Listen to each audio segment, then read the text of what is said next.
ස්වාමීන් වහන්සේ මේ දැන් අපි මොකක් හරි දෙයකදී අපි යොමුසමනස්කාරය කරන්න අවශ්‍ය වෙලාවකදී ඒක හිතක් කියලා දැක්කම ස්වාමීන් වහන්සේ කියන්නේ දැන් අපි හිතමු ඇඳුමක් අපි ගන්න ගිහිල්ලා ඒ කියන්නේ අවශ්‍යත් නැතුව එකපාරට ලස්සනයි කියලා හරි මොකක් හරි ඒක මම ඒකට කැමැත්ත එනකොට මට ඒක සිතක් කියලා මට හිතුලා එතකොට එතනින් එහාට සංස්කාර වෙන්නෙත් නැත්තම් ආයේක මේ එතන ඇලීම ගැටීම බලලා එහෙම යොනිසමනස්කාරය කරන්න ඕනද ඒක හිතක් කියලා දැක්ක එක ඇතිද එතන මෙහෙම හිතක් කියලා දැක්කම මම එතනින් එහාට ඒකත් එක්ක පැටලලා යන්නේ නැත්තම් ඒක සංවරය තමයි මේක හිතක් කියලා දැකීම මට එතන සංවරය පිණිස හේතු වෙනවා. ඒතර ඒ නිසා උපදින්න තියෙන සංස්කාර ගොඩක් එතනින්ම කට් ඔෆ් වෙනවා. හිතක් කියලා දැකීම. ඒතර එතනත් යෝනිසෝ මානසිකාරය එක වර්ෂන් එකක්. ඒක ෆෝමේෂන් එකක්. ඒ කියන්නේ යම් ආකාරයකට හරි මේක දැන් මේ හිතක් කියලා දකින්න කියන යම් දර්ශනාවක් විතර තියෙනවා. මොකද මේක මට ඇලෙන්න කියලා කියන්නේ හිතක්මනේ. ඒ කියන්නේ මේක ගන්න කියලා නේද? ඒ වෙච්ච ගැති ගන්න හිතක්. ඒතර මේක හිතක් කියලා දැකීම තුළ මම ඒකට වැටෙන්නේ නැහැ. ඒ නිසා සකස් වෙන්න තියෙන දුක් ටික මට සකස් වෙන්නේ නැහැ. හැබැයි ඔබ එතන අර ලෝභදේශ මොහ දැක්කම නෙමෙයිනේ. ඒ නිසා අවිද්‍යාවට ටච් උනේ නැති නිසා එතන සංස්කාර තියෙනවා. තේරෙනවද? අවිද්‍යාව සාගත සංස්කාර තියෙනවා. හැබැයි එතන සංවරයටම ගියා. හිතක් කියලා දැකලා. අවිද්‍යාව තියෙනවා.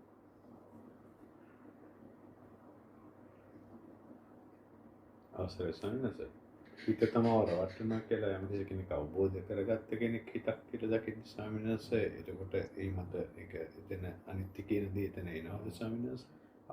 ඒක මත පිහිටලා ඒක කරද්දී එතන සම්මාදිට්ඨිය පදනම් වෙනානේ. එහෙමයි. එතකොට ඒක සංවරය විතරක් හේතු වෙන්නේ නැහැ ඒක. එහෙමයි. එයා ඒක ඇතුළෙම ඒක දන්නවා ඒ කතාව. ඒ කියන්නේ සම්මාදිට්ඨිය තුල ඉඳගෙන ඒක කරද්දී එයාට ඒක සංවරය තමයි. හැබැයි ඒක සම්මාදිට්ඨිය තුල පිහිටපු නිසා ඒක ආශ්‍රව ෂේ පිණිස ෂේවීම පිණිස හේතු වෙන සංවරයක් වඩපත් වෙනවා. එහෙම නැත්තම් උතන මම හිතක් කියලා දැකීම තුළ හැම අරමුණක්ම මම ඔය විදිහට හිතක් කියලා දැකීම තුළ ඉන්ද්‍රිය සංවරය ඇති වෙනවා. හැබැයි ඉන්ද්‍රිය සංවරය වලට සමාධියටත් යන්න පුළුවන්. හේතුව දැන් ගැටෙන හිතත් මම හිතක් කියලා දකිනවා.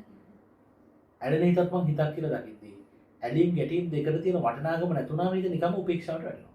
ඒ උපේක්ෂාව කියන තැන සමාධියට යන්න පුළුවන්. මොකද ලෝකේ ඕනම කෙනෙකුට ප්‍රකට වෙන්නේ ඇලීම් ගැටීම් දෙක. විඳිනක් තියෙන ඇලීම් ගැටීම් දෙක. ඒ දෙකෙන් තොර අවස්ථාව කියලා කියන්නේ මේ දෙක මත මම පිටින් නැත්නම් හිත අනිවාර්යයෙන්ම by default සමාධියට යනවා. හරිද? ඒතර ඒ සමාධිය හොඳයි. හැබැයි සම්මාදිට්ඨිය නැත්නම් ඒක සම්මා සමාධිය වෙන්නේ නැහැ. පැහැදිලිවම කියන්නේ. නමුත් දැන් ඔබ මේක මේ හිතේ මුලාවක් කියලා හරි දැකලා ඒක හිතේ රැවටීම ඒ කියන්නේ හිතේ රැවටීම කියලා හරි එහෙම නැත්නම් මේක හිතක් කියලා හරි දැකලා ඔබට ඕන එක පරිහරණය කරන්න පුළුවන් අවශ්‍ය නම් ඒක අත්‍යවශ්‍යයි නම් හරිද? ඔව්. දැන් අපි කතා හරින්නත් පුළුවන් අපු කතා කරේ අතහැරීමක් ගැනනේ. ඒක නොගෙනින්ීමක් ගැනනේ. ඔව්. හැබැයි ඒක දැකලා පුතේ ගන්නත් පුළුවන්. හරිද? මේක හිතක් කියලා දැකලා ඒක අරගෙන කෙලෙසේ නෙමෙයි අපි ෆෝම් කරන්නේ. ඒක හරියට අපි අර ආහාර ගද්දි ප්‍රත්‍යක්ෂ කරනවා වගේ. ඒකේ පර්පස් එක ගැන හිතලා ඒක මම ගන්න හැබැයි ඒක දැනගෙන දැකගෙන හිත දැකලා. හරිද? ඒක හිත දැකලා තියෙන්නේ. ඒකයි එතන වෙනස. එතෙන්දි ස්වාමීන් වහන්සේ භාග්‍යතුන් වහන්සේ අතරම හිතක් කියලා දකින්නට වඩා අනිත්‍ය කියන දේමනේ දකින්න කියන්නේ අපි ඒ වචනේම පාවිච්චි කරන එක සුදුසු නේද ස්වාමීන් වහන්සේ? එතන අනිත්‍ය තියෙන කියන එක මොකද? භාග්‍යතුන් වහන්සේ අනිත්‍යමනේ දකින්න කියන්නේ මේ සුදුසු නේද සංසේම? මොකද අනිත්‍ය හින්දාමනේ අපිට අර්ජ් එක ඇති වෙන්නේ අතෙන්ට යන්න කියන එක. ඒක අනිත්‍ය නොදකින්න තාක්කල් තමයි අපි යම් දේවල් වලට වටිනාකම් දෙන්නේ. මම අනිත්‍ය දැක්කොත් මම දකිනවා මේක තන වටිනාකමක් දෙන්න දෙයක් නැහැ මට කියලා. නේ? ආ. ඒක තමයි වෙනස. අවශ්‍ය සම්මාසයෙන් අපි සාමාන්‍ය කොහොමද අපි නිත්‍ය සංඥාවටම නේද බැඳිලා තියෙන්නේ. බර වෙලා තියෙන්නේ අපි ඔව්. ඒක අනිත්‍ය සංඥාව දකින්න උත්සාහ දැරීම එතකොට ඒක හේතු ඒකත් කුසලයක්මයි. ඔව්. දැන් නිත්‍ය සංඥාවේ ඉන්න මම මේක අනිත්‍යයි කියලා හිතන්න උත්සාහ කරන එකම කුසලයක්. ඔව්. එතකොට එතන හේතු ප්‍රධානමට ගැලපුවාම අනිත්‍ය සංඥාව නේද හුඟක්ම මේ දීපණය වෙන්නේ. එහෙමමයි. ඔව් අනිත්‍ය සංඥාව තමයි යන්නේ. ඔව් ඒකම තමයි අපි මතු කරගන්නත් ඕනේ. දැන් ඔබ අනිත්‍ය කියන එක තේරුම දන්නව නේද? එහෙම සර්.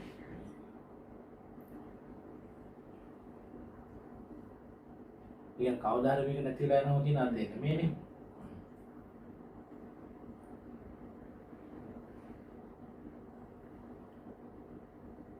සම්මාර්ගයේ වැඩ ඒ කියන්නේ අවශ්‍ය කටයුතු කරගෙන යද්දී සමාධිය කියන තැන ගොඩක් වෙලාවට ඇසුරු වෙන්න ඕනේ නේද සාමාන්‍යයෙන් ප්‍රීතියකින් ඒ ගමන යන්නේ. එහෙම නැත්නම් දැන් කෙනෙක් විදර්ශනාව හිත ගැන අර විදිහට දකින්න ගත්තොත් අර ප්‍රීතිය ප්‍රකට වෙන ගත්තා. අර විදිහට කියන්නේ. ඒ කියන්නේ සමහරවිට දැන් අපි භාවනා කරලා ඒ සාමාන්‍ය ක්‍රමවේදයේ මෛත්‍රී භාවනාව හරි ඒ දේවල් කරගෙන අපි ඉන්නවා නම් ඒකට සතුටක් තියෙනවානේ.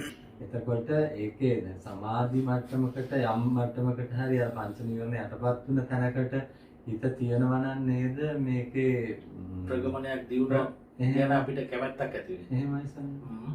ඔව් අනිත් එක මොකක්ද අනිත් ක්‍රම. නැත්නම් දැන් සාමාන්‍ය ලෝකෙට තියෙන වටිනාකම වැඩි වෙනවනේ ස්වාමීන් වහන්සේ. නැත්නම් මේ දේවල් එක්ක ගන්දන වෙන හින්දාම ගොඩක් අය අපි ඔව් ඒක භාගතුනා සිත්‍යන්නේ සමාධි සැපයට ඇලෙන්නේ කියන්නේ. මොකද ඒ ඇලීමම අපිට හේතු වෙනවා මේ කාම ලෝකෙ ඉක්මවා යන්න. ඇත්තටම මේක සැපේට තමයි අපි මේ ගෙනියන්නේ භාගතුනා සැපේ දුක අවබෝධ කරගන්න කිව්වට දුක අවබෝධ වෙන්නම අපිට සැපේක පිටන්නේ. නේද? ඊට පස්සේ එතනින් එහාට අපෝ සමාධි සැපේ යන්නේ. සීලේ නිසා සැපේ, මේ සමාධිය නිසා සැපේ, ප්‍රඥාව නිසා සැපේ. මේ සැපේට තමයි යන්නේ. ඒක එහෙමමයි.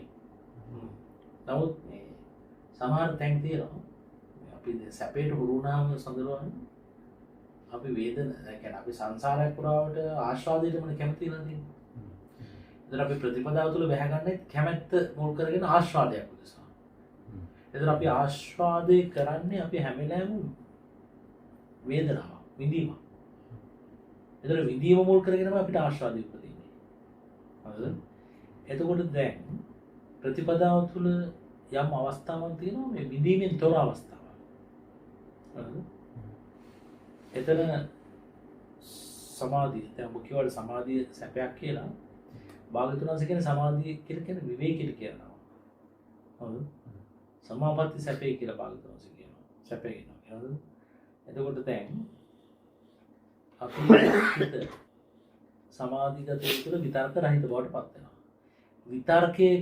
විතර්කයක් තුළ සැපයක් හොයපු කෙනාට විතර්ක රහිත බව දුකක් වෙනවා. පැහැදිලිද මම කියන්නේ? එයාට විතර්ක නැතුව ඉන්න බෑ. එතකොට මේ ඇප්ලිකේෂන් එක හරහා මේ විදිහට මේ හිත අවබෝධ කිරීම නිසා යාට සමාධියක් ගියත් ඒ සමාධියට පැවැත්මක් නැහැ. මොකද මෙයා වින්දනයක් හුරු කරලා තියෙන විතර්කය තුළ. එතකොට ඒ හුරුව නිසා යාගේ සමාධිය ප්‍රතික්ෂේප වෙනවා. සමාධියට ඇති කැමැත්ත චන්දරාගයට වඩා විතර්කය හුරු කරපු කෙනාට විතර්කයට කැමැත්තක් නිසා අර සමාධිය සෝවන් වුණා. යාට සමාධිය වඩවා ගැනීම සමාධිය බල ගන්නවට වඩා යා කැමැත්තෙම විතර්කය පිළිගන්නවා. පැහැදිලිද මම කියන්නේ? මොකද යාට විතර්කයේ වෙහසක් කියලා තේරෙලා නැහැ. හරිද? අර මොහොතකට සමාධියක් අත්විඳත් විතර්කය තමයි දීර්ඝ කාලීනව සැප සංඥාව තුළ වින්දනයක් හුරු කරලා තියෙන විතර්කයට. එතකොට යම් කෙනෙක් සතිය කියන දෙයට ගියොත් හරිද? කියන්නේ මම කතා කරන්නේ කඩලා. හරිද? සති සමාධි දෙක එකට යන්නේ. නමුත් මම කතා කරන්නේ කඩලා. සති කියන අවස්ථාවේ පිහිටියොත් සති කියන අවස්ථාවේ ඔබ වේදනාව තුළ පිහිටලත් නැහැ. සංඥා තුළ පිහිටලත් නැහැ. චේතනාව තුළ පිහිටලත් නැහැ. එහෙනම් ඒ කියන්නේ ස්පර්ශය රූපය තුළ පිහිටලත් නැහැ. විඥානය තුළ පිහිටලත් නැහැ. හරිද? එතකොට මේ මොහොතේ ඔබට විඳින්න දෙයක් නැහැ. එතකොට මේ සතිය කියන දේ අහම්බෙන් හරි අත්විඳපු කෙනෙකුට විඳින්න දෙයක් නැති නිසා. හරිද? එතන විඳින්නයක් නැති නිසා. ඒ විඳීම හුරු කරපු කෙනෙකුට විඳීම තුළමයි ආස්වාදය තියෙන්නේ. හරිද? එතන විඳීම ආස්වාදයට පනවපු, විඳීම ආස්වාදයට දැකපු, විඳීම තුළ ආස්වාදයක් විඳපු කෙනෙකුට විඳින්න දෙයක් නැති තැන දුකක් වෙනවා. හැබැයි එයා නොදැන හිටියට එයා ඉඳලා තියෙන මොකේද? ප්‍රතිපදාව. ඒතර එයාට අර වින්දනයට ඇති කැමැත්ත නිසා එයාට ප්‍රතිපදාවෙන් මොහොතකදී බැහැරවීමක් සිදු වෙන්න පුළුවන්. හරිද? හතරවෙනි ධානය කියන අවස්ථාවේදී සමාධිය. එතන තියෙන පිරිසුදු උපේක්ෂාව. එතකොට එතන සැප වේදනාව හෝ දුක් වේදනාව දෙකම ප්‍රකට නැති අවස්ථාව. හරිද? හැබැයි තුන්වෙනි ධානය ගැන හිතද්දී අපිට සැපයක් ගන්න පුළුවන්. මතු කරලා. පිරිසුදු සැපයක් මතු කරලා ගන්න පුළුවන්. හැබැයි හතරවෙනි ධානයට ගිය කෙනාට ඒක දියුණු අවස්ථාවක්. හරිද? හැබැයි එතන විඳින්න දෙයක් නැහැ. පැහැදිලිද? එතකොට යම් හේකින් මේ හිතේ අනිත්‍ය ස්වභාවය දැකලා හරිද? යම් කිසි කෙනෙක් අර පළවෙනි දෙවෙනි තුන්වෙනි කියන ධ්‍යාන ස්වභාවයන්ට වඩා වේගෙන් හතරවෙනි ධ්‍යානෙ අත්විඳොත් අරව විඳින්න වෙලාවක් නැත්තම් මෙන්න මේ හතරවෙනි ධ්‍යානය තුළ අර විඳින්න දෙයක් නැති බව තුළ හරිද? එයා දුකටපත් වෙනවා. ඒ නිසාම එයයි ධ්‍යානයේදී කැමැත්ත යට අඩු වෙනවා. හරිද? ඊට පස්සේ විඳින්න දෙයක් තමයි හොයතර විඳින්න දෙයක් හොයන්නේ කවුද? සංකල්ප වලට වටිනාකම් දෙන්න කියලා. ඒතර අපි මෙච්චර කාල විඳලා තියෙන මොකක්ද? දුක. හැබැයි මොකක් හැටියද? සැපයක් හැටියට. ඒතර අපි කවදාවත් සැපේ වෙනම තියෙන දෙයක් හැටියට හෝ දුක වෙනම තියෙන දෙයක් හැටියට හෝ කියලා විතරයි ප්‍රකට වෙන්නේ. නමුත් අපිට කවදාවත් ප්‍රකට වෙන්නේ නැහැ මේ සැපේ කියලා කියන්නේම දුකට කියන නමක් කියලා. එතකොට මේක වෙනම සැපයක් වෙනම මට පේන්නේ මෝහේ තියෙන තාක්කල් කියලා. දැන් මම මේ කතා කරන්නේ සෝවාන් වෙච්ච කෙනෙක් තමයි. දැන් මේක දන්න කෙනෙක්. හැබැයි එයා විඳින්න හුරු වෙලා නම් තියෙන්නේ. හරිද? ඒ හුරුව නිසා එයාට විඳින්න මොකක් හරි එකක් ඕනේ. ඒක සැපද දුකද කියලාත් අදාළ නැහැ. චලනයක් ඕනේ. හරිද? එතකොට මේ සංකල්ප මේ වටිනාකම දෙන්නේ කාම ධාතු ඇසුරු කරන කාම ලෝකයේ තුල ඉන්න කෙනා තමයි වේදනාව හඹාගෙන යන්නේ වේදනාව තුල ආස්වාදයක් ගන්න. පැහැදිලිද? එතකොට එයා ප්‍රතිපදාව තුළ ආස්වාදයක් නම් හොයන්නේ හතරවෙනි ධානය තුළ එයාට ආස්වාදයක් නැති වෙනවා. හැබැයි දියුණු තැනක ඉන්නේ. පැහැදිලිද? එතකොට හතරවෙනි ධානයෙන් එයා බැහැර වෙනවා. එයා දන්නේ නැහැ මේක හතරවෙනි ධානය කියන්නේ. එයා බැහැර වෙනවා. ඇයි බැහැර වෙන්නේ? විඳනයක් නැති නිසා. එතකොට ප්‍රතිපදාව තුළ මොකද වෙන්නේ? ප්‍රමාද බවට පත් වෙනවා. හරිද? එතකොට කාමයෙන් ඇසුරු කරන කෙනෙක් වේදනාව ඇසුරු කරගෙනම එයා දුකටපත් වෙනවා. හරිද? එතකොට කාම ලෝකේ ඉන්න සෝවාන් වෙච්ච කෙනෙක් උනත් හරිද? හතරවෙනි ධානයේ අත්විඳින්න ලැබුණොත් එයාට ඒක තුල මේ මොහොතට මොකුත් නැති නිසා කාලය ගෑමෙන් එයාට ඒක බෝඩම් කියන තැනට වැටෙනවා. දුක. ඒ නිසා ඒතරත් සැපයි දුකයි දෙකම අර දුක්ඛම අසුඛ ස්වභාවයනේ තියෙන්නේ. හරිද? උපේක්ෂාවනේ තියෙන්නේ. එතකොට ඒක එතන අනිත්‍ය කියලා දකින්නේ නැහැ. දකිලා හුරු කරලා නැහැ. හරිද? ඒ නිසා එයා එතන දුකටපත් වෙනවා. දුක නිසා එයා වටිනාකමක් ඇති මොකක් හරි දෙයක් කියලා එයා හොයන්නේ මොකද්ද? තවත් කාමයක් තමයි. ඒ කියන්නේ සංකල්පයක් තුළම එයා ආස්වාදයක් හොයන්නේ විදීමක් කරා. පැහැදිලිවම කියන්නේ. ඊට පස්සේ යම් කිසි කෙනෙකුට ප්‍රඥාවට නැගුවොත් නැගුවොත් මේ නගින අවස්ථාවේදී එයාට ප්‍රඥාව තුළ සැප දුක කියන විඳීමක් එයාට දැනෙන්නේ නැහැ. සැපයි දුකයි කියලා එයාට විඳනයක් දැනෙන්නේ නැහැ. හැබැයි එයාගේ සමාධි ප්‍රඥා දෙක වෙන් කර ගන්න බැරුව තියෙන අවස්ථාවක එයාගේ සමාධි පැත්තට වැඩිපුර නැඹුරුනොත් අන්න එයාට සැපයක් වෙනවා. හැබැයි සමාධි ප්‍රමින නෙවෙයි ප්‍රඥාව පැත්තට වැඩිපුර නැඹුරුනොත් එයාට දෙන විඳින්න දෙයක් නැහැ. ඒක අවේදිත ස්වභාවය. දුක සකස් වෙන්නේ නැති තැන. දැන් අපි සැප ලබලා තියෙන කොහොමද? යම් සැපයක් උසා දුක් ටිකක් විඳලා ඒ දුක් ටික නැතුණාම ලැබෙන ආශ්‍රද රිලීෆ් එකනේ අපිට සැපයක් කියලා දෙන්නේ. එහෙම හුරු කරපු කෙනෙකුට මොකද? දුක නෝපදී තීව්‍රීම දුක. හරිද මං කියන්නේ? එතකොට එතන එයාට සැපයි දුකයි කියලා මොකක්වත් දෙදිලා නැහැ. එතන අවේදිත සුඛයක්. හැබැයි ඒක අවේදිත සුඛයක් කියන්නේ දුක ස්වභාවයෙන්ම ඉපදිලා නැති නිසා එතන සැපයක් වෙන්නේ. දැන් තුවාලයක් හැදිච්ච කෙනෙකුට සැපේ තියෙන්නේ තුවාලය ඇසුරු කරගෙනමයි. එයාට දුක පැනවෙන්නේ තුවාලය ඇසුරු කරගෙනමයි. මොකද තුවාලය ඇසුරු කරගෙන තියෙන කෙනාට දුක තුවාලයේ තියෙන දුක. තුවාලයේ තියෙන දුක. තුවාලය තුල හට ගන්න දුක. තුවාලයේ කෙරෙහි තියෙන අකමැත්ත කියන දුක. හරිද? එතකොට එයාට සැපේ මොකද්ද? තුවාලයෙන් නිදහස් වීමේ සැපේ නේ. එතකොට එයා තුවාලේ හොඳ කරගත්තොත් සඳරුවාන් හරිද? එයා තුවාලේ හොඳ කරගත්තොත් එයාට ඇත්තටම දැනෙන සැපයක් තියෙනවා. කියලා දැනෙන සැපයක් තියෙන්නේ තුවාලේ දුකක් වෙලාද මේක නිසා. දැන් ඔයාට තුවාලයක් වෙලා නැහැ. එතකොට තුවාලේ හොඳ කරගත්ත කෙනයි ඔයයි දෙන්නම ඉන්නේ එක මට්ටමේ. දැන් අරයටත් තුවාලේ නැහැ. ඔයාටත් තුවාලේ නැහැ. අරයට තුවාලේ හොඳ වෙලා ඔයාට තුවාලේ හැදිලා නැහැ. හරිද? හැබැයි අරයට සැපයක් තියෙනවා ඔයාට සැපයක් නැහැ. පැහැදිලිද මම කියන්නේ? එතකොට ලෝක සත්‍යය සැපේ හැම වෙලාවෙම පනවන්නේ අර දුකට සාපේක්ෂව. එතකොට දැන් ඔයාට විශේෂිත දුකකුත් නැහැ විශේෂිත සැපකුත් නැහැ. පැහැදිලිද? එතකොට ඔයාට මොකද තියෙන්නේ? දුක ඉපදිලා නැති සුඛය. හැබැයි ඒක දැනෙන සැපයක් නෙමෙයි. තුවාල නොවීමේ සැපේ. තුවාලයක් ඇති කර නොගැනීමේ සැපේ. ඒක සැපයක්. හැබැයි එහෙම දැනෙන සැපයක් නෙමෙයි.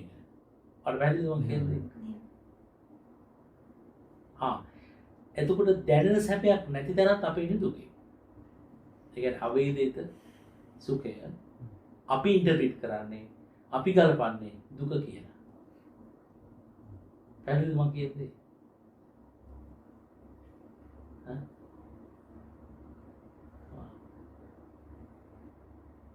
නමුත් ප්‍රඥාව තුළ කොට කොයි වෙලාවකවත් විඳීමක් හොයන්න බෑ. හරිද? එතන ඒ ශුන්‍යත ස්වභාවයක් තියෙන්නේ. එතන ඉන්නේ ඇලීමක් නැහැ, ගැටීමක් නැහැ. එතන මුලා වේදිලත් නැහැ. එතකොට එතන මට දුකක් හොයා ගන්න බෑ. හරිද? නමුත් අපි දකින්න ඕනේ එහෙනම් මේ තියෙන මේ දුක සැප මුලාව කියන තුනම යෙදෙන්නේ නැති මේ ප්‍රඥාව කියන අවස්ථාවේ තියෙන අවේදිත සුඛය. තුල තියෙන එක ශුන්‍යත සමාපatti කියලා කියන්නේ. හරිද? ඒ කියන්නේ ඒ ස්වභාවයේ ප්‍රඥාව ඇසුරු කරන්නේ නැත්තර. හරිද? එහෙනම් ඒක මට ගලපන්න වෙන්නේ මේ සංඥාවක් හැටියට. මං කලින් ගැලපුවේ කාම ධාතුව තුල වේදනාව හැටියට. හරිද? මෙතන මම දැන් ගලපන්නේ මේක සංඥාව හැටියට. ගලපලා අරගෙන පංච උපාදානස්කන්ධය මත කර ගන්නවා. එහෙනම් මෙතන මේ කිසිම දෙයක් නැති බව ඒවත් මේ හිස් බව කියලා කියන්නේ සංඥාවක්. කියන්නේ එතන සංඥාව දෙනවා, එතන වේදනාව තියෙනවා. එතන චේතනාව තියෙනවා නම් එතන ස්පර්ශය තියෙනවා, ස්පර්ශය දෙනවා එතන රූපය තියෙනවා. වේදනා සංඥා චේතනා තුළ තමයි විඥානේ බහලා තියෙන්නේ. එහෙනම් මේ රූප වේදනා සංඥා සංකාර විඥාන කියන්නේ පහම තියෙනවා කියලා මම හිතන දකිලා. එහෙනම් මේ පහම තියෙනවා ඒක දුක. පැහැදිලිද? දැන් ඔය විදිහට මේ ශුන්‍යත සමාපත්තිය දැකපු කෙනාට ඒක ගල්පගත්ත කෙනාට හිත නගින්නේ ප්‍රඥාවටනේ. හරිද? එතකොට ප්‍රඥාව තුළ එයා බහිනවා. එහෙනම් ප්‍රඥාව මම කියන. හරිද?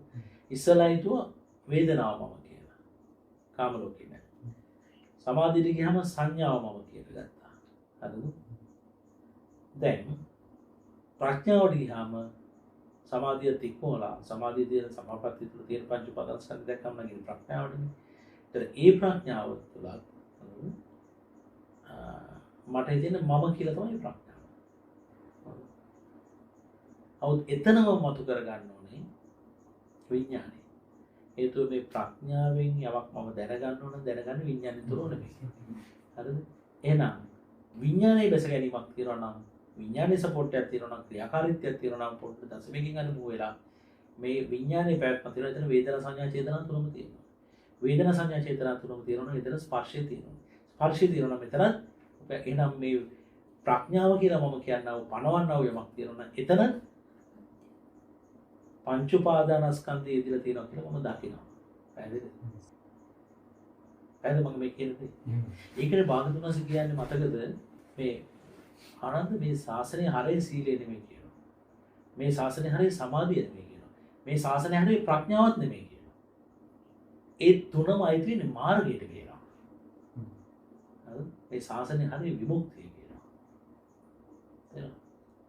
එහෙමනම් අන්න ඒ විදිහට මේ ප්‍රඥාව තුල මම විඥානය හරහා පංච උපාදානස්කන්ධය වත් කරගත්තට පස්සේ එතන ප්‍රඥාව තුල මම බැස ගැනීමක් වෙන්නේ නැහැ. ඒ කියන්නේ මුලාවෙන් බැස ගැනීමක් වෙන්නේ නැහැ. අවිද්‍යාව එතන යෙදෙන්නේ නැහැ. එතන අන්න එතකොට යා සියල්ල ඉක්මවා යනවා. දැන් කාම ලෝකයේ ඇසුරු කරගෙන මට ඉපදෙන වේදනාව. හරිද? එතන මට විදීම නැති දැන මං ඉන්නේ දුකේ. පැහැදිලිද? ඊට පස්සේ සමාධි සමාපත්තිය ඇසුරු කරගෙන මට උපදින්නේ සංඥාව. හරිද? එතන සංඥාව හරහාම පංච උපාදානස්කන්ධය මතු කරගත්තේ නැත්නම් මං ඉන්නේ දුකේ. හරිද? එතකොට අර වාක්‍යය වගේ එතන විඳින්න දෙයක් නැහැ. එතකොට මං සැපයක් බලාපොරොත්තු වෙන යනවා නම් ඔය කියන අවස්ථාවේ විඳින්න දෙයක් නැහැ. එතකොට විඳින්න දෙයක් නැත්නම් මම ප්‍රතිපදාවෙන් බැහැර වෙනවා. ප්‍රතිපදාව අහිමි වෙනව නෙමෙයි. සම්මාදිට්ඨිය නිසා එයා මාර්ගයේ යනවා. මේකෙන් බැහැර වෙනවා. ප්‍රමාදයේ පිණිස හේතුවයි. මොකද යා කෙලෙස් තමයි හොයන්නේ දැන්. ඒ නිසා මේ චූටි දැන් දැනගත්තේ නැත්තම් ඒවා ක්ලියර් වුණේ නැත්තම් එයා ප්‍රතිපදාව තුළ වින්දනයක් හොයලා එයා අතරමං වෙන්න පුළුවන්. හරිද? මොකද අපි සසර ගුරු කරලා තියෙන වින්දනය. එහෙනම් අපි වින්දනයක් උදෙසා නෙමෙයි පුතේ. සැපයක් උදෙසා නෙමෙයි මේ ප්‍රතිපදාව වඩන්න ඕනේ. දුකෙන් නිදහස් වීමට. දුක නූපදවා ගැනීම පිණිස. දුකට අකමැති නිසා. හරිද මම කියන්නේ? ওই දෙක හොඳට තේරුම් ගන්නවා. සැපයක් උදෙසාම ප්‍රතිපදාව වඩනවා නෙමෙයි. දුකෙන් නිදහස් වෙනවා. ඒතර දුක කියන්නේ මොකක්ද? හොඳට මතක තියාගන්න පංච උපාදානස්කන්ධ. එතනම ඔබේ අහනවා. හරිද? සතිය කියන අවස්ථාව තුළ ඔබට එතන අර විඳින්න දෙයක් නැහැ. හරිද? සතිය කියන දේ තුළ විඳින්න දෙයක් නැහැ. එතකොට මේ සතිය කියන මොහොතේ ඔබ කොහොමද පිළිట్లත් නැහැ. ඒ වෙලාවේ පිළිట్ల නැහැ. හැබැයි ඊගිට පස්සේ උපදින විතර්කේ අර සතිය පිළිබඳ ඔබ තුළ තියෙන කැමැත්ත නැතිලා යනවා. ඇයි? විඳින්න දෙයක් නැති නිසා. විඳින්නක් නැති නිසා. හරිද? ඊට සමාධියට ගියාම ඔබ නොදොනත්ව සමාධියට නම් මේක මොකද කියලා දන්නේ නැහැ. එතනත් ඔබට විඳින්න දෙයක් නැති නිසා. හරිද? ඔබ එකෙන් බැහැර වෙනවා. හරිද? ඒක සංඥාව තුලත් ඕකමයි වෙන්නේ. ඔබ බැහැර වෙනවා. හැබැයි ඔය අවස්ථා තුන.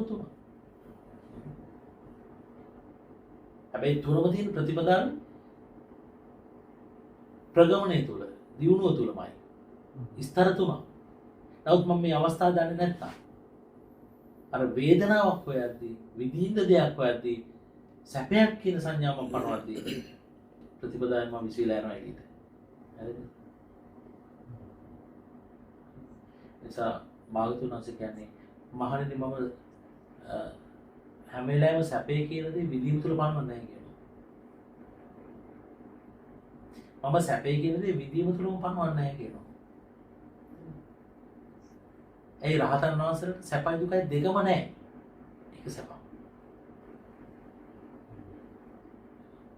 අරහත් ඵල සමාපත්තිය තුළ විඳින්න දෙයක් නැහැ. සැපකුත් නැහැ දුකකුත් නැහැ. හැබැයි ඒක සැප. බැරි වෙලා භාගතුන් වහන්සේ සැප වේදනාව නම් සැපයි කියලා කියන්නේ. හරිද? අර තැන් වලින් කියලා වෙනවනේ. ඒක භාගතුන් වහන්සේ සම්මා සම්බුද්ධයි. උන්වහන්සේ එහෙම හිර වෙන්නේ නැහැ. මොකද උන්වහන්සේ තමයි සම්මා සම්බුද්ධ. සබාන උන්වහන්සේ ඒ විදීමත් තුළ සැපේ පණවන්න බෑ නේ සයන. ඔව්. ඔව්. යමක් විඳිනවා නම් ඒක දුකක් කියලා බලන්න. හරිද? යමක් විඳිනවා නම් ඒක දුකක් කියලාමයි. හරිද? වානුවේ සියුම් අර්ම සියුම් තරක් ඒක. නේද? ඒතර තුවාලයක් නොවි තිබීම තුළ මට සැපකුත් නැහැ දුකකුත් නැහැ. හැබැයි ඒක සැප. ඒ සැප වේදනාවක් නෙවෙයි. ඒක අවේදිත සුඛයක්. හැබැයි මං එතනින් නැද්දී අපිට කිසි ගතියක් නැහැ පොතේ. හරිද? ඒ ගතියක් නැති බව ඇතිලා තියන්නේ ඇයි? මං සසරේ හුරු කරලා තියෙන මොකද්ද? විඳින්න යනවා. හරිද? ඒ මං සඳරුවන් ඔබ කීපු තැන ගැලපෙන්නේ නැහැ ප්‍රතිපදාව. හරිද? සැපේ උදෙසා නම් ඔබ මේ මාර්කෙට එන්නේ. දානය කියන තැන වල සැපේ තියෙනවා. හැබැයි සීලය තුලින් සැපේ නැහැ. සීලය තුලින් බරක්. ඇයි මම රකින්න දෙයක් තියෙනවා කියන තැන සංඥාවත් එක්ක. රකින්නවා කියලා කියන තැන සංඥාව ඒ වචනයත් එක්ක මට එන්නේ බරක්. ලෝඩ් වෙන්නේ බරක්. හරිද නැද්ද? දැන් මට මේ ඉබ්බෙක් දාන්න යතුරු දාන්න ඕන වෙන්නේ නැහැ. බය මුල් කරගෙන. නැද්ද? එහෙනම් රකින්න දෙයක් තියෙනවා. එතන තියෙන බරක්.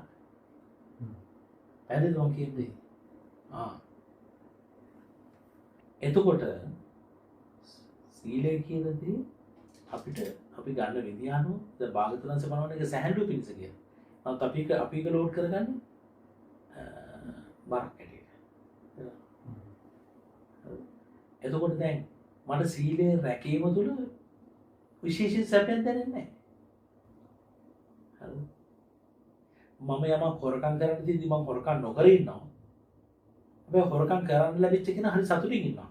ඊගා මොහොතේ ආ පොලිසියෙන් අල්ලගෙන යද්දී හොරකම් නොකිරීම ගැන සැපයක් වාට ඇති නැහැ අරයට සාපේක්ෂව. එහෙම නැතුව හොරකම් නොකිරීමේ සැපේ කියන දෙයක් වාට දැනෙන්නේ නැහැ. එතන මම කියන්නේ කාමයේ වර්ධව හැසිරෙන්න කරන්න කාමයේ වර්ධව හැසිරෙන්න එකයි සැපේ. එහෙම හැසිරෙන්නේ නැති කෙනාට එහෙම සැපයක් නැහැ. හැබැයි ඒක තමයි සැපේ. තේරුණාද? බොඩ කෙනාට ඒ බොඩ එක තුල සැපයක් තියෙනවා නොබී ඉන්න කෙනාට නොබී ඉඳීම තුල එහෙම සැපයක් නැහැ. දැනෙන්නේ. හරිද? එහෙනම් සැපයක් උදෙසා මම ප්‍රතිපදාවට එනවා නම් පළවෙනි දැන මොම එළියට යනවා. සීල කියන දැන. ඒ ඔබට දැන විඳින්න දෙයක් නැහැ. සීල තුල සතුටක් එන්නේ නැහැ ওই විදිහට. ඒ භාගතුන්සේ කියනවා සීල තුල සතුටමයි උපදව ගන්න ඕනේ. එහෙනම් භාගතුන්සේ කියන අර්ථයෙන් නෙමෙයි අපි සීල රැකලා තියෙන්නේ.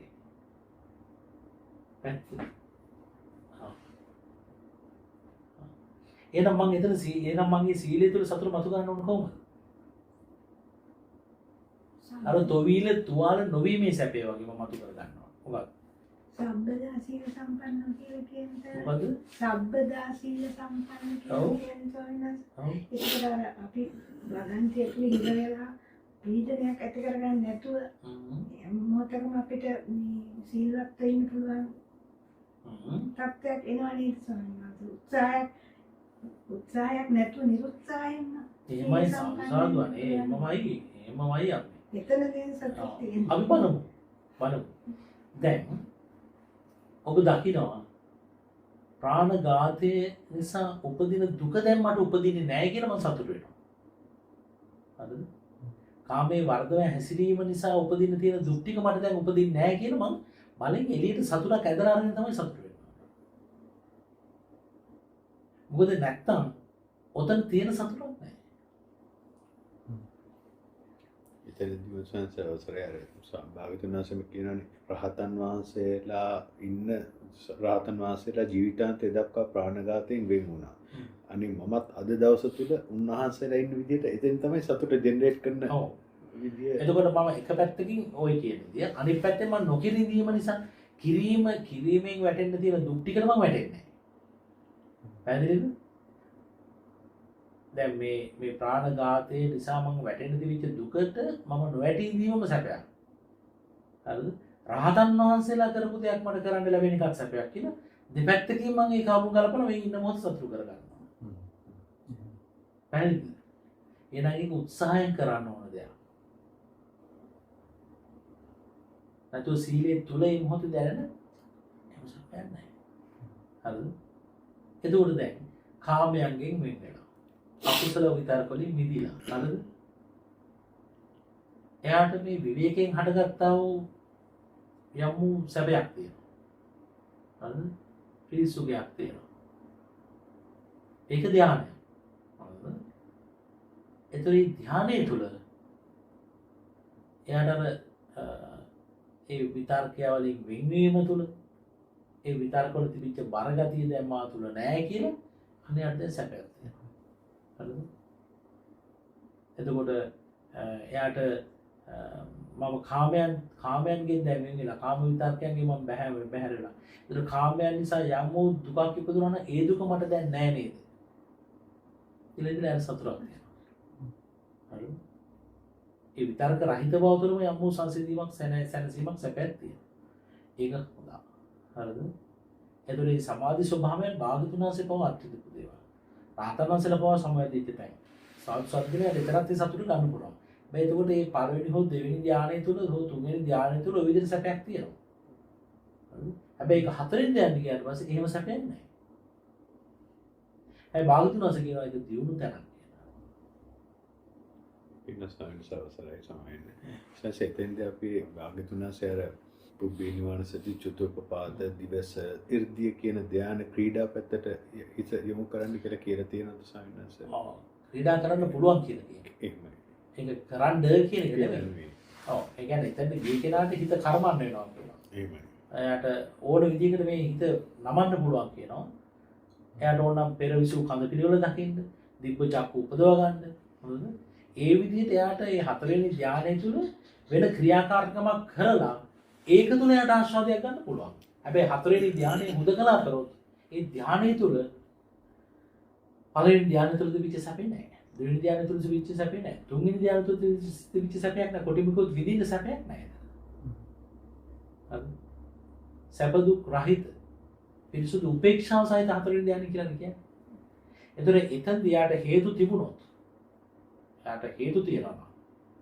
එයාට හිත නමලා කර්මන්නේ කරලා එයාට එක එක පැතිවලට දාලා අතීත ජීවිත බලන්න පුළුවන්. ඒතකොට අතීත ජීවිත බලද්දී එක ජීවිතයක් බලනවා. හරිද? ඒක මදි නිසා තමයි තව ජීවිතයක් බලන්නේ. හරිද? එතකොට එතරම් ටික දුවන්නේ මොකද්ද? බෙල්ට් එක දුවන්නේ. ඒකට බෙල්ට් එක දුක. එතකොට දැන් මේ බින්දනයක් එතන හොයන්න මම කියන්නේ බුදුරු කියන්නේ නෙමෙයි රහතන් වහන්සේලා ස්වභාවය නෙමෙයි. කොයි වෙලාවකද කතා කරන්නේ බුදුරජාණන් වහන්සේලා රහතන් වහන්සේලාගේ මනෝභාවයෙන් නෙමෙයි. ප්‍රතිපදාව වඩන කෙනෙක් කියලා. හරිද? එතකොට එයාට ඒ ධාන ක්‍රීඩා කිරීම තුළ අර කාමයන් නිසා ලැබෙන සතුටක් නෙමෙයි තියෙන්නේ. එතකොට කාමයන් කියන්නේ ලාභ විහීන ධාතු. දැන් සමාධි, සමාපatti වේ. එතකොට මේ සමාධිය කාම ලෝකේ ඉක්මවපුවර්තෙන් ශ්‍රේෂ්ඨයි. හැබැයි නිවනට සාපේක්ෂව බලුවොත් භාගතුන්ස කියන්නේ ඒකත් අසුචිමයි. හරිද? නිසා සාරිපුත්ත මහ රහතන් වහන්සේ කියනවා මට කවදාකවත් අතීත ජීවිත බලන්න ඕනේ නැහැ. මට කවදාකවත් අහසින් යන විදිය මට ඉගෙන ගන්න ඕනේ නැහැ. මට වතුරේ කිමිදෙන්න, පොළවේ කිමිදෙන්න, වතුර උඩ ඇවිදින්න, මට එහෙම දිවස් ලබන්න කියලා මට විශේෂ ඕනෑමක් කවදාකවත් ඇතුලේ නැහැ. මේ හිතන්නේ ඒ හිත මොනතරම් නේද මේ භාගතුන් වහන්සේගේ ෆුල් පොටෙන්ෂල් ඒ කියන්නේ ශ්‍රේෂ්ඨම භික්ෂුවනේ සාරිපුත්ත මහ රහතන් වහන්සේ කියන්නේ. හරි. දකුණු ශ්‍රාවකටත් ඒ කියන්නේ දකුණු ශ්‍රාවක අභිභායන් තව ශ්‍රාවකෙක් නැහැ. හැබැයි දකුණ තමයි ඉස්සරහට එන්නේ. හරිද? ප්‍රඥාවෙන් අග්‍රව මහා තේජසයිතෝ. ඒ උන්වහන්සේගේ පුණ්‍ය විපාකේ නිසා උන්වහන්සේගේ ওই පැකේජ් එක මාවට උන්වහන්සේකට උත්සාහ කරලා නැහැ.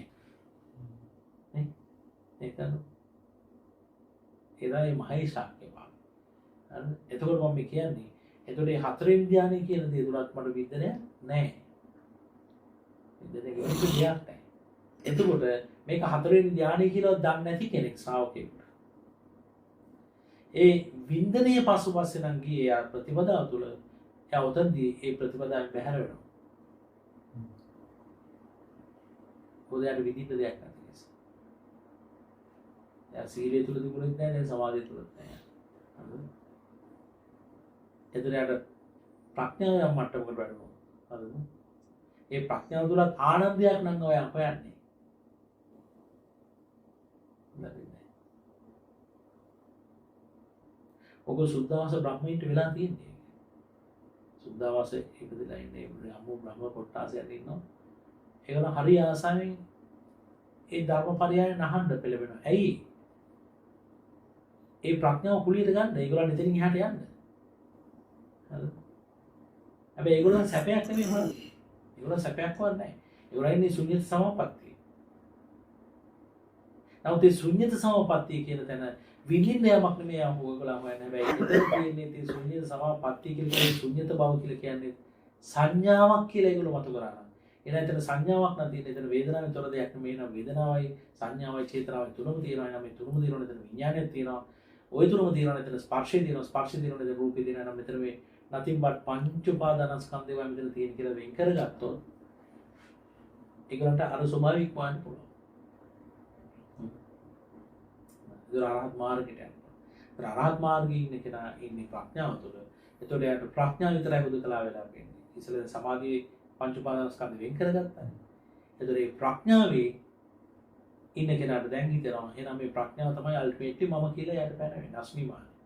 නමුත් ඒකත් එයාගේ ප්‍රඥාව විසින්ම බලගන්නපු ඉන්ද්‍රිය ධර්මයක් මතුවලා ඇවිල්ලා එහෙනම් මේ ප්‍රඥාව කියලා ඔබ යමක් අවබෝධ කරගත්තනේ අවබෝධ කරගත්ත දේ දැනගන්න විඥාණයෙන් තොරව නෙමෙයි කියද්දී හරිද එයාට සියුම් ඥානකින් වැටෙනවා නම් මේ ප්‍රඥාව තුළ මොනතරම් මට ප්‍රඥාව තුළ කවදාකවත් මම දුකක් කියන එකකින්වත් හිතුවේ නැහැ ප්‍රඥාව තුළ දුකක් තියෙයි කියලා. දැන් සමාධිය ඉක්මවුවට පස්සේ තව දුකක් තියෙන්න බෑ කොහොමද නේ? ඇයි භාගතුන්ස් කියන්නේ උපසකසනේ කොතනද? කාම ලෝකයට අනුරූපී වුණ දැන් කාම තණ්හාව නිසා. දර භව තණ්හා විභව තණ්හා නිසා උපදින කොයිද සමාධි සමාපatti නිසා බ්‍රහ්ම තණ්හාව. ඒතර ඊට වඩා උපදින්න තරක් නැහැ. පැහැදිලිද? හැබැයි භාගතුන්ස් කියනවා ඔන්න ඔය තැන ඉන්න කෙනා. හරිද? ඒ කියන්නේ ප්‍රඥාව මම කියලා හිතාගෙන ඉන්න කෙනා. ඒ ඉන්නේ උපාදාන සහිතවමයි. ඒ නිසා පින්නව පානවා කියලා මම කියන්නේ නැහැ කියන්නේ.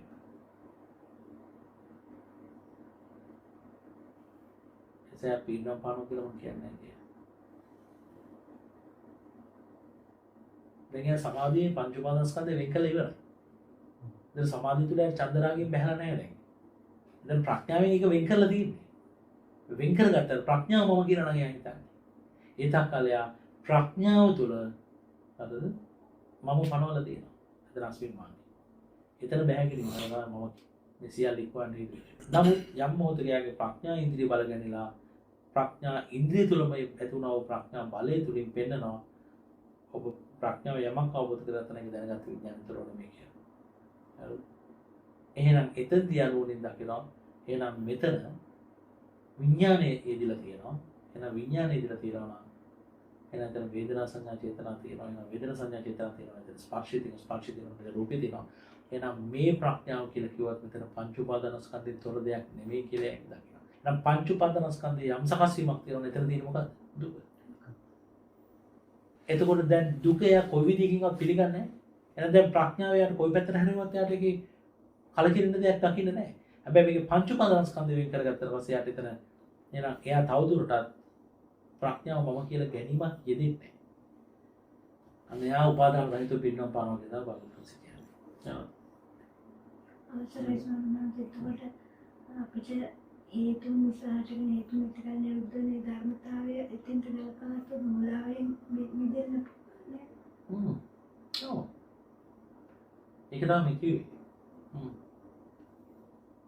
ඒකේදී අපි අර හේතු අවිද්‍යාවම වෙන්න ඕනේ නැත්නම් අපි කර්මයේ හේතුව කියලා හිතුවොත් ඒක එහෙම වෙන්නේ නැහැ.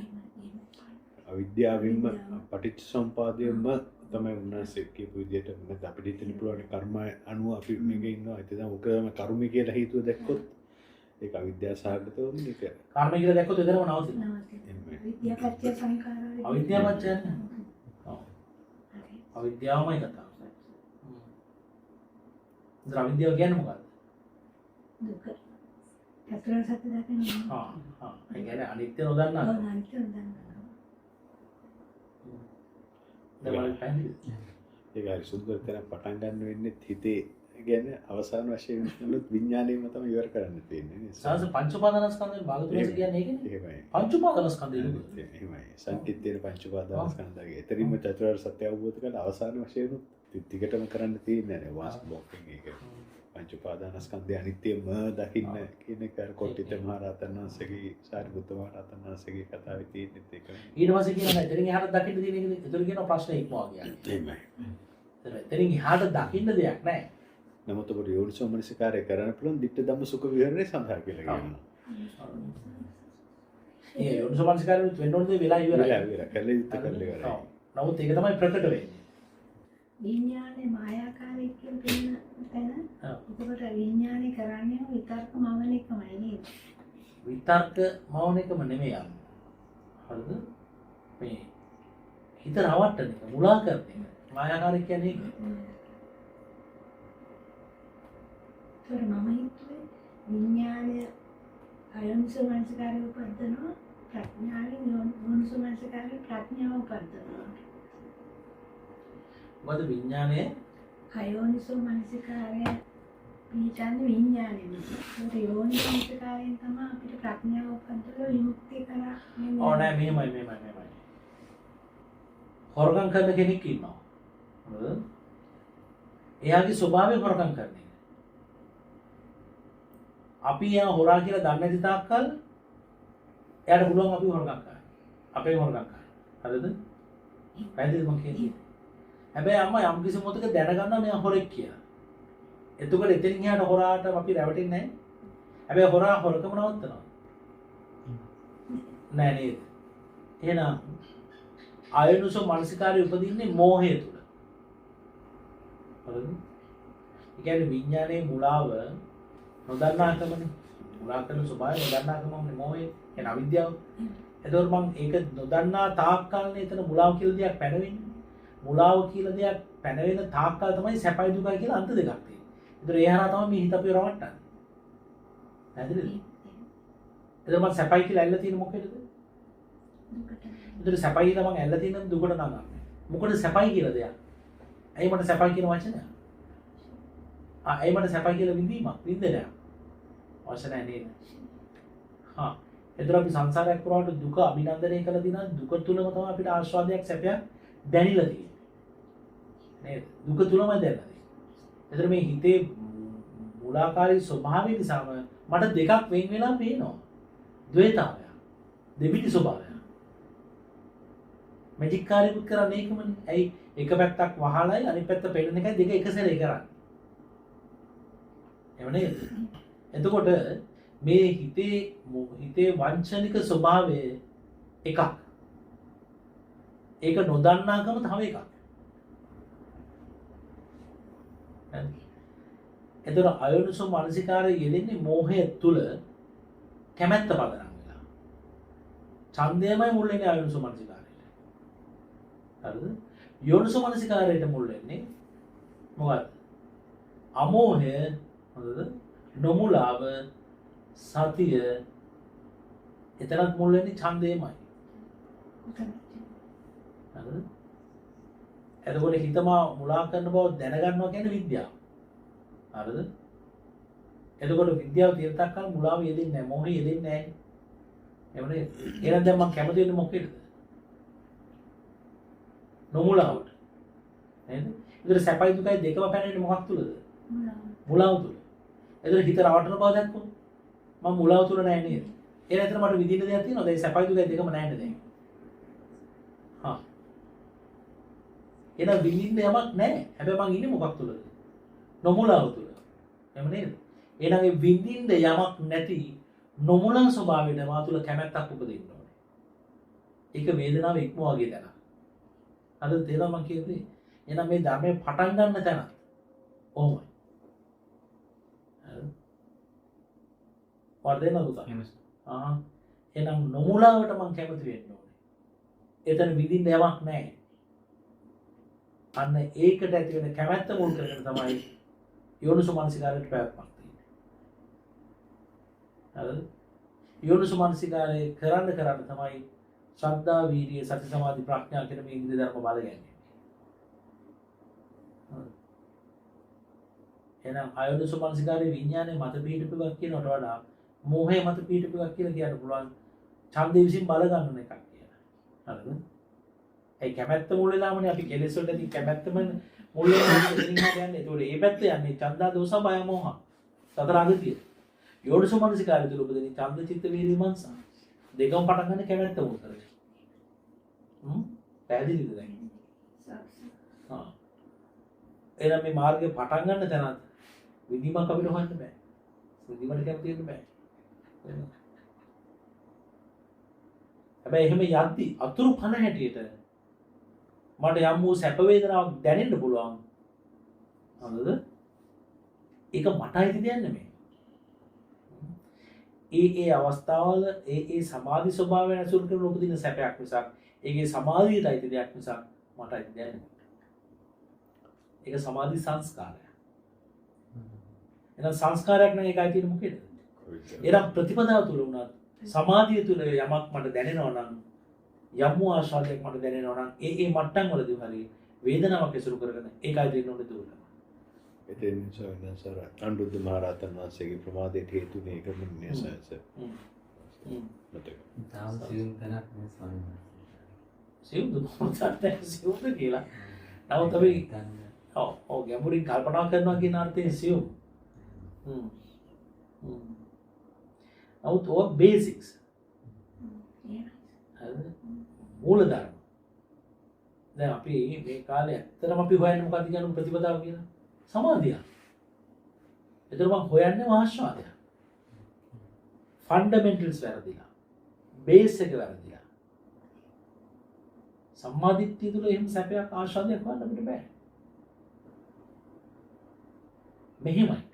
සම්මාදිට්ඨිය ඇතුළට පස්සේ අර සක්කාය දිට්ඨිය විචිකිච්ඡා සීලබ්බත පරාමාස කියන සංයෝජන තුන නිරුද්ධ වීම නිසා කායික මානසික සැහැල්ලුවක් ඇති වෙනවා. හරිද? ඒකත් හැබැයි හැම වෙලාවෙම මේ විදිහට පවතිනව නෙමෙයි. ඒකත් අර දුක නිරුද්ධ වෙමේ රිලීස්. ඒකෙම සංස කායික සංතාපයේ පරිලාහය 10 කියන දේ නිදහස් වීම හින්දා තමයි සංතාප පරිලාහ සංතාපේ පහියන්ති නේ. ඔව් පහියන්ති. ඒකින්ද කාය සුඛම්පි චේතෝ සුඛම්පි පටිසම්වේදිතී කියලා කියන්නේ. ඒතකොට කායික මානසික සුවයක් තියෙනවා. හැබැයි ඒ තාම මාර්ගයේ නිරුද්ධ ඒ කියන්නේ මාර්ගය සම්පූර්ණ කරලා නැහැ. මාර්ගය තුල. ඒතර ඒ සැපේටත් මම කැමති වෙන්න බෑ. ඒක අර තුවාලේ හොද කර ගැනීම සැපේ වගේ.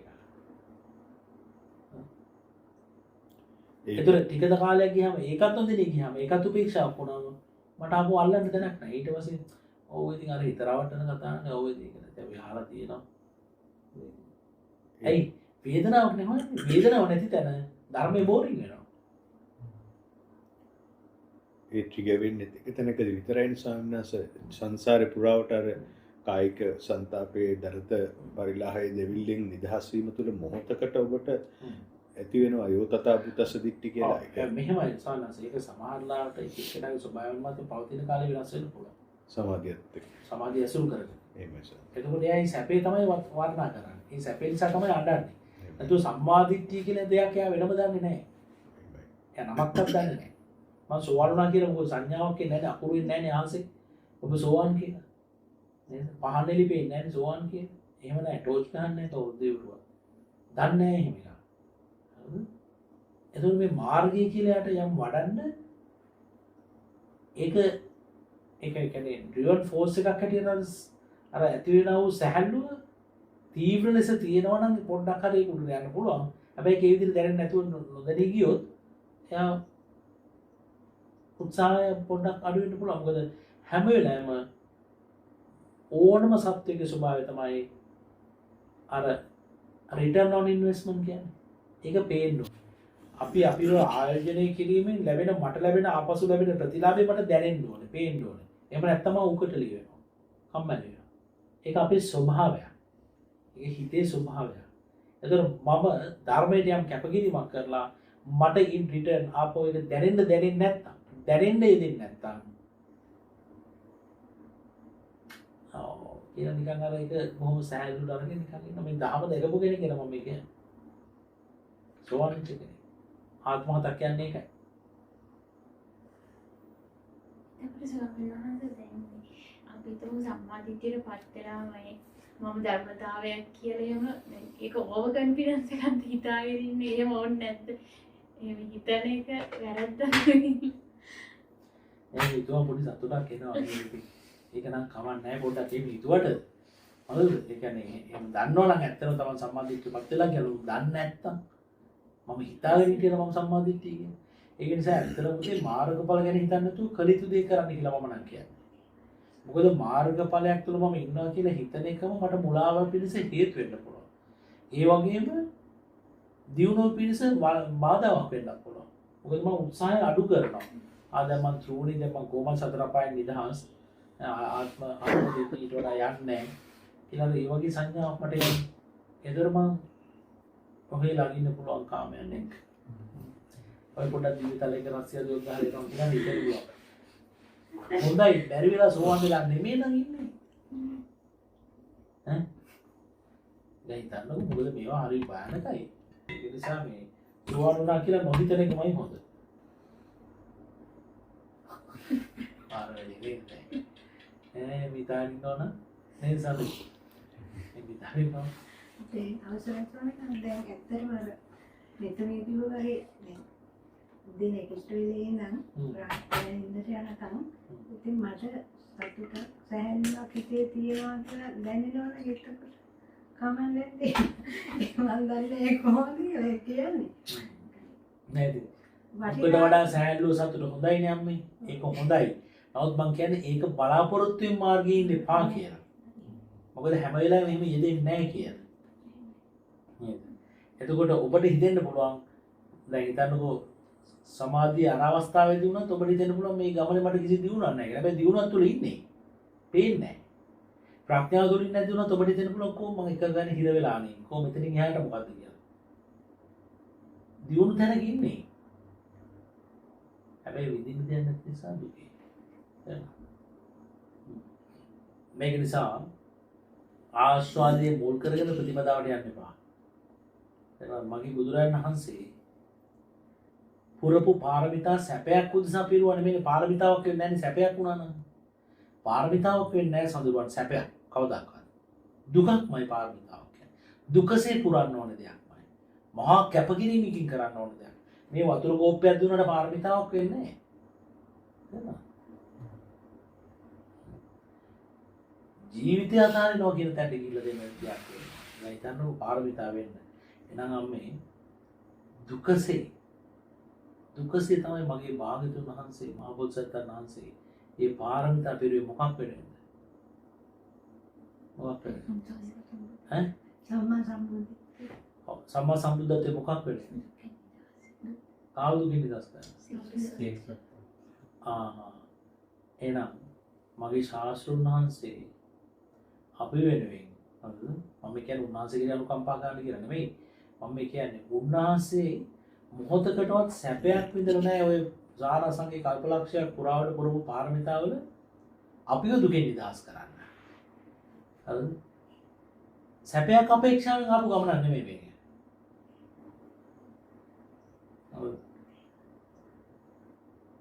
හැබැයි උන්වහන්සේ මත කරපු ධර්මය තුල අපිට සම්දිට්ඨිකව මේ ජීවිතේදීම පාරමිතා පුරන්න ඕනේ නැහැ. ආර්ය අෂ්ටාංගික මාර්ගයේ වඩාගෙන ගිහිල්ලා නිදහස ගන්න පුළුවන් නේද? එහෙනම් මම කියන්නේ භාග්‍යතුන් වහන්සේගේ නාමයෙන්, මහබෝසත්ණන් වහන්සේගේ නාමයෙන් මේ ආර්ය අෂ්ටාංගික මාර්ගය තුල මේ ජීවිතේදී හරිද? සාර සංකල්ප ලක්ෂයක් ඔබට නැහැනේ. මේ ජීවිතය තුලදී සදාටම දුකෙන් නිදහස් වෙන්න විඳනයක් වඩ එපා කියලා මම කියන්නේ. ආශාදයක් වඩ එපා කියලා. ඒක සාධාරණ නේද? කම නැහැ නේද ඒක? ඔව්. ඒතර අපි දන්නවා භාග්‍යවතුන් වහන්සේ කියනෝනේ යමෙක් සැපේ දුකක් හැටියට දැක්කොත් දුක හුලක් හැටියට දැක්කොත් අදුක්කම අසුඛ වේදනා අනිත්‍ය හැටියට දැක්කොත් එයා වේදනාව පිළිසින් දැක්කා. වේදනාව පිළිසින් දැකපු කෙනා මේ ජීවිතේ මාස්වරවතේ බවට පත් වෙනා නැවත උපතක් කරන්නේ නැහැ කියලා. අප වෙනවා කැප වෙනවා භාග්‍යවතුන් වහන්සේ. ඒක තමයි මම දැකපු ප්‍රබලම සූත්‍රය සූත්‍ර 22. හරිද? ප්‍රබලම සූත්‍රය. ඒතර කැට තියලා උන්වහන්සේ කියන්නේ ඕක. හරිද? ඒතර බුදු කෙනෙක් ප්‍රතිඥාවක් දෙනවා මේ වේදනාව මේ විදිහට පිළිසින් දැක්කොත් එයා නැවත උපතක් කරන්නේ නැහැ මේ ජීවිතේ මනහත් වෙනවා කියලා. එහෙනම් මේ වේදනාව ගැන මොකද කියන්නේ? සැප වේදනාව මොකක් කියලාද? දුක් කියලා. එහෙනම් සැපේ විඳීමක් හැටියට ඔබට දැනනොත් මොකද්ද? දුක. දුක මොකද්ද? හුලං. අදුක්කම අසුඛ ස්වභාවය මොකද්ද? අදුක්කම අසුඛ ස්වභාවය අපිට දුක. හැබැයි භාගතුන් වහන්සේ කියන්නේ අනිත්‍ය කියලා. හරිද? අනිත්‍ය නොදන්නා තාක්කල් අපි ඉන්නේ දුක. ඒ නිසා අපිට ආපහු සැපයක් ඕනවා. එහෙනම් ඔතන මට කියන්න දැන් සැපයි දුකයි දෙකම නැති තැන අනිත්‍ය කියලායි දකින්නේ කියන්නේ. සැපේ දුකක් කියලා දකින්න කියන්නේ. එහෙනම් විඳින්නා වූ යම් සැපයක් තියෙන එක දුක. හරිද? හරිද? විඳින්නා වූ යමක් තියෙනවනේ ඒක දුකක් කියලා. ඇයි? දුක කොහොමද දුකක් නම් සැපයක් දුකක් නම් වේදනාව මොකද්ද? දුක. හරිද? ඒතර සැපයි දුකයි දෙකම නැති තැන මොකද්ද? අනිත්‍ය. අනිත්‍ය කියන්නේ මොකද්ද? දෙකම නැහැ. නේද? දෙක නැති බව, දෙකම නැති බව, ඉඳිලා නැති බව. එහෙනම් මට පණවන්න දෙයක් තියනවාද? සැපයක් හෝ දුකක් හෝ මට දැන් පරවන්න දෙයක් තියෙනවා. දෙකේ මගේ බිඳුවයි නේද? ඒතකොට දැන් දෙකම නැති තැන දෙකම බිඳුවයි නම් මට දැන් සැපයක් හෝ දුකක් කියලා පනවන්න දෙයක් තියෙනවා. එහෙනම් මට දැන් දුකක් තියෙන්න පුළුවන්. හා ඉතින් මම එයා ඉන්න මොකේද? ආර්ෂණී මාර්ගයේ ප්‍රතිපදාවේ. කවදා හත් වෙනද? ditta ධම්ම. මේ ජීවිතේදීම රහත් වෙන්න. හේතු වෙන ප්‍රතිපදාවක්. ඒ වේදනාව පිළිසින් දක්වනවා. ඉතින් අපිට ඔච්චරයි කරන්න තියෙන්නේ. එහෙනම් ඔච්චර පැහැදිලිව භාගතුන් වහන්සේ කියන්නේ සඳරුවන් මම මේ ප්‍රතිපදාව තුල සත්‍යයක් නම් හොයන්නේ මම දුකේ. දුක්ඛෝ ලෝකෝ පටිච්චිතා කියලා භාගතුන් වහන්සේ පෙන්න නැතර විදිහේ ස්වාමීන් අවසරයි ස්වාමීන් තාවටෙන් සඳහන් වෙනව නේද?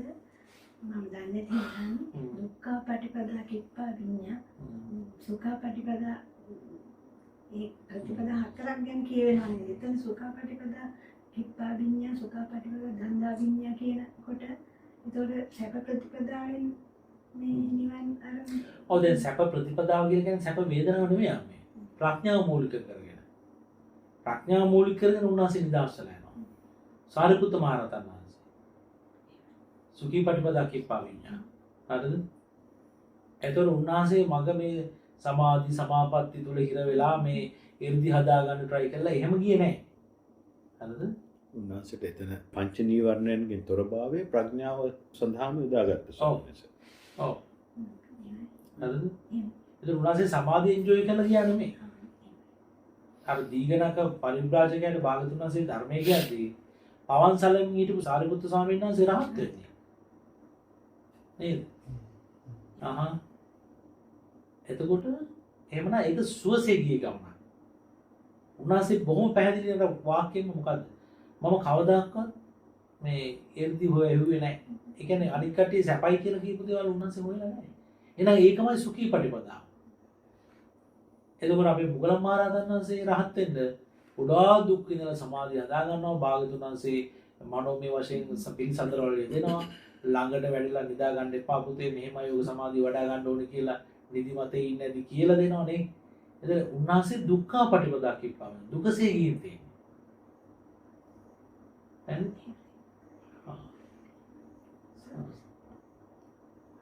ඒකෙදී අමාර මේ පින්න ස්වාමීන් වහන්සේගේ වගේ අර හොඳ පිට්ටනියක් තියෙනවා මේ බෝලේ හොඳට අපිට එනවා කියලා හිතන්නකො පුතේ. එතකොට ඒ කියන්නේ සමාධිය තුල තීන මිද්ද කියන්නේ අපිට කාමච්ඡන්ද ව්‍යාපාද තීන මිද්ද උද්ධච්ච කුක්කුච්ච විචිකිච්ඡා කියන නීවරණයන් නැහෙනි. එතකොට ඔබට ඒවට මේව කරන්න අවශ්‍යතාවයක් නැහැ. ප්‍රඥාව කියන දෙයටම හිත යොමු කරගන්න හොඳට තියෙනවා. නමුත් සමාධිය යම්කිසි කෙනෙකුට බැක් කරන්න නැති වුණාපුවම එයාට කාමච්ඡන්ද වලටත් එයා ගහන්න ඕනේ. තීන මිද්ද වලටත් ගා උද්ධච්ච කුක්කුච්ච වෙන වෙනම ගහන්න ඕනේ. කරන ගමන් ප්‍රඥාවටත් යෝනිසෝ මනසිකාරය කරන්නත් අපි උත්සාහ කරනවා. එතකොට ඒක ටිකක් දුකයි. නමුත් ඒ තුලත් අර සමාධිය හොඳටම තිබ්බ අපේ අනුරුද්ධ මහ රහතන් වහන්සේට දෙවියන් එක කතා කරනවා, දෙවියන්ට බණ කියනවා. නමුත් රහත් වෙන්නේ නැහැ. කවුද උදව් වෙන්නේ? සාරිපුත්ත මහ රහතන් වහන්සේ. ඒ තුල ඇලීමත් එක්ක නේසන්ස් රූප රාගත් එක්ක මානෙ කියන දේ සකස් වෙලා තිබ්බ නේද සර්? මම මෙහෙම කෙනෙක් මට මෙච්චර දේවල් කරන්න පුළුවන්. මෙච්චර කොහොමද රහත් ඵලය කියලා උද්දච්ච මාන උද්දච්චයට ගිහිලා තිබ්බ විද්‍යාව මුල් කරගෙන. එතකොට සමාධිය නෙමෙයි සමාධිය පාවිච්චි කරන ප්‍රඥාවට අනුග්‍රහයක් හැටියට එතන ලක්ෂය. අපි සමහරවිට මම ඉස්සෙල්ලා සමාධිය ගැන අහපු ප්‍රශ්නෙට ඒක තමයි සමහරවිට මම හිතුවා දැන් එතන සතුටක් තියෙන එක ගැන මම අහුවේ ස්වාමීන් වහන්සේ. ඒක ඒ කියන්නේ ඒක යොදවන පැත්ත ගැන වහන්සේගේ විදිහට දෙවොත් ඒකේ ගැටලුව භාග්‍යවතුන් වහන්සේ වෙන්න විදිහට ඒක දෙවොත් ගැටලුවක් නැහැ නේද? සමාධිය තුල ඉර වෙලා ඒකේ ආශ්වාදයේ තුල ඉන්න එක නැතුව. ඕලා පින්නත් ස්වාමීන් වහන්සේ වගේ සමාධිය තුලවත් අපිට ආශ්වාදයක් පතන්න බෑ. ආශ්වාදයක් නෙමෙයි. අපි මේ හැම දෙයක්ම ලැබෙන දේවල් ටික පාවිච්චි කරන්න ඕනේ. මේකෙන් නිදහස් වෙන නිවන කියන තැනට. අපි ආශ්වාදයක් පැතුවොත් අර සතිය තුල හරි සමාධිය තුල හරි ප්‍රඥාව තුල ආශ්වාදයක් පැතුවොත් අපි එතන හිර වෙනවා අනිවාර්යයෙන්. එතකොට හේතුඵල ධම නිසා සකස් වෙච්ච දේ මගේ කරගෙන මම ඒක මත පිහිටලා ඉන්නේ. පිහිටපු එක්කන ගිලෙනවා.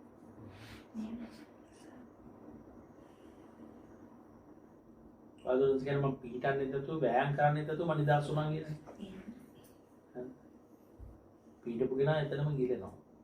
වෑන් කරන කෙනා ගාගෙන යනවා.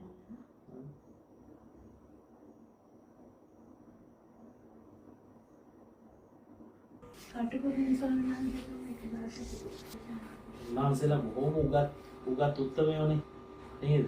අපි ඉස්සර දන්නේ නැහැ. ඉස්කින් දාස්කේ ක්‍රමයේ කියලා දෙයක් මම දන්නේ නැහැ. අදාළවත් නැහැ.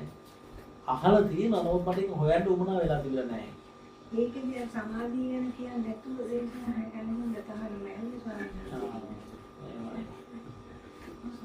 මම ඉතින් ඒක දන්නේ නැහැ. අම්මා දන්නේ නැති දෙයක් කියන්නත් දන්නේ නැහැ නේ. ගුරුම භාවනා කරනවා. ගුරුම භාවනා කරනවා. ඒස්කේ මස්තනම් වගේ උත්සාහ ලංකාවට ආවම ගුරුම භාවනා ඊට තමයි සුද්ධ කියනවා. ඒක විසුද්ධි මාර්ගයේ තියෙනවා. භාගතුන් වහන්සේ නැහැ කියලා නැහැ. සූත්‍රවල කොතනවත් ඔබේ එන්නේ නැහැ ඔය වචන. අටුවාව එනවා. ඒකට අපේ කටුකුරු සංසේ ගොඩක් ඒ අටකට විග්‍රහයන දෙහිටපු කෙනෙක් නේ. එතකොට ඒකත් උන්වහන්සේලා දෙගොල්ලෙන් නැති විදිහට විග්‍රහයක් කියන්නේ. අවුත් එක්කම ඉතුරු මොනවද කියලා නේද හොයන්න කටයුතු කරන්නේ. ඒ නිරුක්ති වලට මම ගිහින් නෑ. ඒ වගේම වචන දෙයක් නේද ස්වාමීන් සමත පූර්ව විදර්ශනාව විදර්ශනා පූර්ව සමතේ කියන දේ.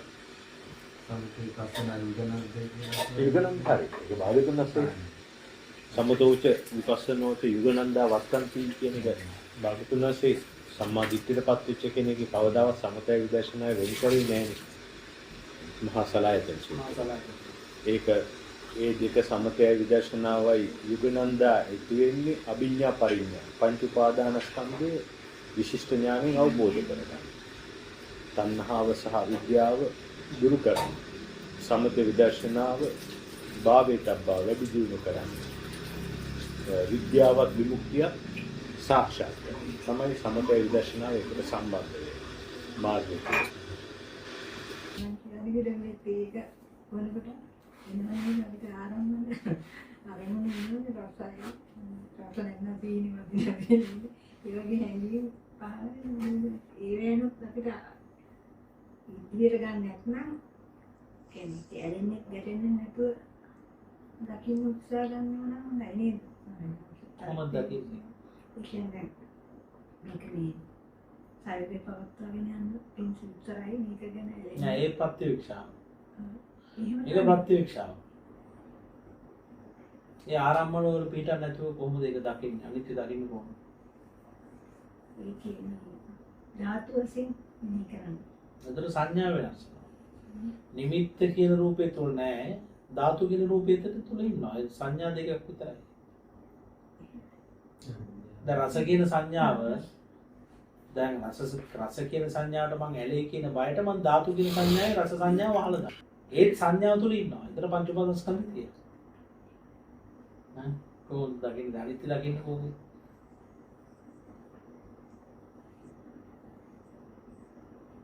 ඔන්න දැන් රසයක් දැනෙනවනේ දැවන්න පල්ලේ තේ උගුර බොනවා. ඒතර සැපයි. හරිද? ඒක රහයිනේ. ඔන්න දැන් සැපයක් ආවා නේද? සැප කියන නිමිත්ත ආරම්භනේ ආවා. එතකොට මට දෙවෙනි උගුර බොන්න ඕන වෙන්නේ ඇයි? ආර්ගේ සැපේ අනිත්‍ය නිසා.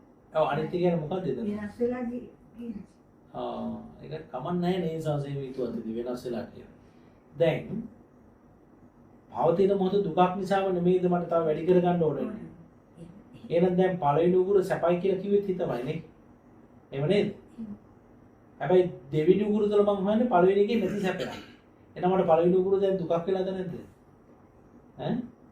එතකොට දැන් පළවෙනි උගුර තුළ මේ හිත දෙකක් කියනවා. මොකද සැපයි කියලා කියනවා දුකයි කියලා කියනවා. කොහොමද ඇත්ත? පළවෙනි උගුර සැපයි නෑ ඒක දුකක් වෙන්න බෑ. ඒක දුකයි නෑ ඒක සැපයි කියලා කියන්න බෑ. නේද? එතකොට මට පළවෙනි උගුර සැපයක් කියලා කියෙද්දිම හිත කියලාද දුකයි කියලා. ඒ නිසා තමයි දෙවෙනි උගුරෙන් මම ආස්වාදයේ වැඩි කරගන්න හදන්නේ නේ. එහෙම නේද? එහෙනම් දැන් අපිට කියන්න තියෙන්නේ මොකද්ද? පළවෙනි උගුර සැපයිද පළවෙනි උගුර දුකයිද? එතන දෙකක් කියදලා තියෙනවා. කොහොමද ඇත්ත? සාදු සාදු සාදු. එහෙනම් අම්ම එතන සැපක් නැත්තම් දුකක් නැත්තම් අදුක්කම අසුඛ ස්වභාවයනේ තියෙන්නේ. එහෙනම් ඒකනේ මේ අනිත්‍ය කියන්නේ. එහෙනම් යදනිච්ඡන් තන් දුක්ඛං යමක් අනිත්‍ය නැහැ ඒක දුකයි නේද? එහෙම නේද? ඒ දුක නැති කරන්නේ නේද මම තව උගුරක් බොන්නේ. එහෙනම් තේක තුල දැන් අම්ම දකින්නේ මොකද්ද? උගුරක් පාසා දකින්නේ මොකද්ද අනිත්‍ය නේද? දැන් අම්මා කැමති විදිහට ඒක නැහැ. ඔන්න පළවෙනි උගුර ගත්ත ගමන් දුකයි. කැමති විදිහට නැහැ. හරිද? දැන් ඒක කොහොමද දකින්නේ? එතනදී ආපස්සට ගන්න. පළවෙනි උගුර තුල මට දුකක් ඇති උනේ මෙයි.